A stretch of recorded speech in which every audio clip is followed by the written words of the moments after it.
আসসালামু আলাইকুম দর্শক। সিএনএন একটা প্রতিবেদন করেছে ইরানের উপর। সেটি হচ্ছে ইরানের ফর্দ পারমাণবিক স্থাপনা, যেটি পশ্চিমা বিশ্ব ইসরায়েলিদের আতঙ্ক। এখানে তাদের যে রিপোর্টের যে প্রশ্ন সেটা হচ্ছে যে এই ফার্দ পারমাণবিক স্থাপনা কি ধ্বংস করা সত্যি অসম্ভব? মানে এমন সুড়ঙ্গের ভিতরে এত গভীরে এই পারমাণবিক স্থাপনা, যেটি বলা হচ্ছে যে কোনোভাবেই এটি ধ্বংস করা সম্ভব হবে না কারোর পক্ষে। যেই রিপোর্টে বলা হচ্ছে তার একটা বর্ণনা দেয়া হয়েছে। পাহাড় কেটে ঢুকে পড়েছে ৫টি সুড়ঙ্গ, পাশে দাঁড়িয়ে বিশাল এক কাঠামো, আর চারপাশে সুপ্রসারিত নিরাপত্তা প্রাচীর। ইরানের ফর্দ জ্বালানি সমৃদ্ধকরণ কেন্দ্রের সাম্প্রতিক একটি স্যাটেলাইট ছবিতে এমনই দেখা গেছে। ইরানের পবিত্র শহর কোমের কাছাকাছি স্থানে এই গোপন এবং কড়া নিরাপত্তা বেষ্টিত পারমাণবিক স্থাপনাটি অবস্থিত। ২০০৯ সালে প্রথমবারের মতো জনসমক্ষে আসার পর এর আসল প্রকৃতি এবং পরিসর নিয়ে ব্যাপক জল্পনা কল্পনা শুরু হয়। স্থাপনাটি সম্পর্কে এখন পর্যন্ত যত তথ্য পাওয়া গেছে তার বেশিরভাগই মিলেছে কয়েক বছর আগে ইসরায়েলি গোয়েন্দাদের চুরি করে আনা ইরানের গোপন নথি থেকে। এর মূল কক্ষগুলো মাটির নিচে প্রায় ৮০ থেকে ৯০ মিটার গভীরে। এত গভীরে এর অবস্থান হওয়ায় ইসরায়েলের যে কোনো বিমান থেকে সেখানে বোমা দিয়ে ধ্বংস করা প্রায় অসম্ভব। ইসরায়েলের হামলায় ইরানের শীর্ষ পর্যায়ের কয়েকজন কমান্ডার নিহত হয়েছেন।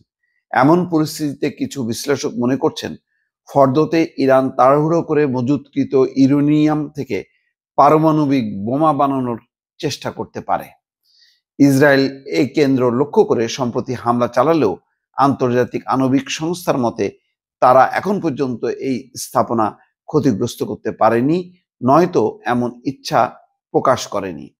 তেহরান বহুদিন ধরে দাবি করে আসছে শুধু শান্তিপূর্ণ উদ্দেশ্যে তারা পারমাণবিক কর্মসূচি চালিয়ে আসছে, কিন্তু তারপরও ফর্দ নিয়ে ইরানের প্রকৃত অভিপ্রায় সম্পর্কে পশ্চিমা বিশ্বে সবচেয়ে বেশি প্রশ্ন রয়েছে।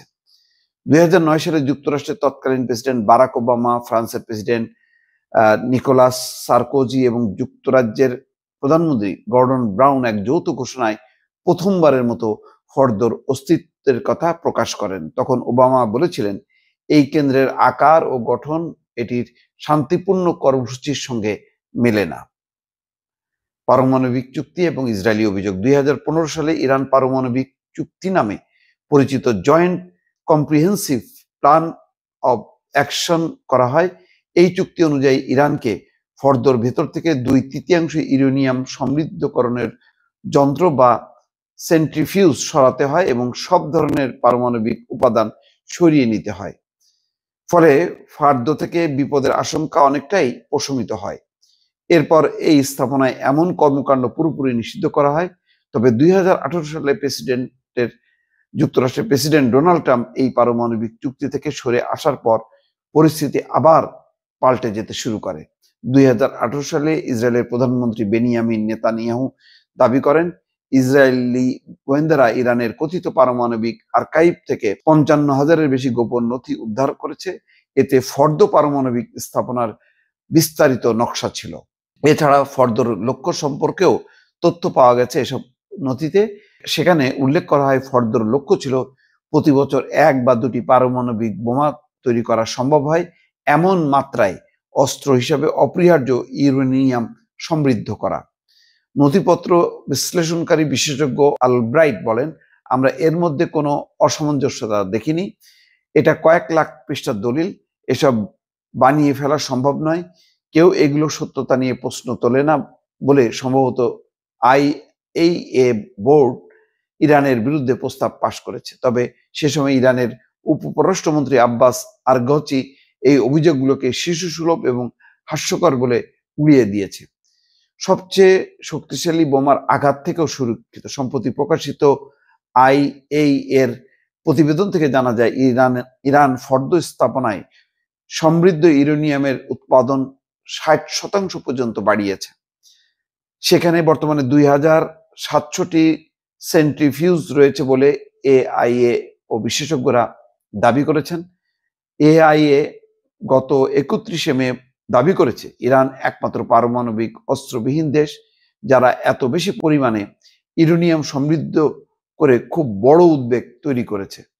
অলব্রাইট বলছেন, এটা দেখে মনে হচ্ছে ইরান এমনভাবে কাজ করছে যেন ভবিষ্যতে যদি পারমাণবিক অস্ত্র বানাতে চায় তাহলে যেন তারা তৈরি করতে পারে।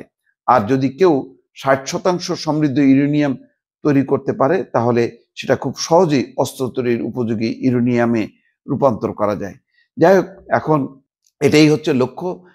মার্কিন যেই গণমাধ্যম বলছে যে ইরানের যেই পারমাণবিক যেটি মানে সন্দেহ করা হয় সেটি ইউরেনিয়াম সেই পর্যায়ে নিয়ে যেতে এখনো 3 বছর সময় লাগবে যদি ধারাবাহিকভাবে তারা কাজ করে। সুতরাং মিথ্যা তথ্যের উপর ভিত্তি করে ইসরায়েল হামলা করেছে, এটি ইরান দাবি করছে এবং অন্যান্য সূত্রও বলছে।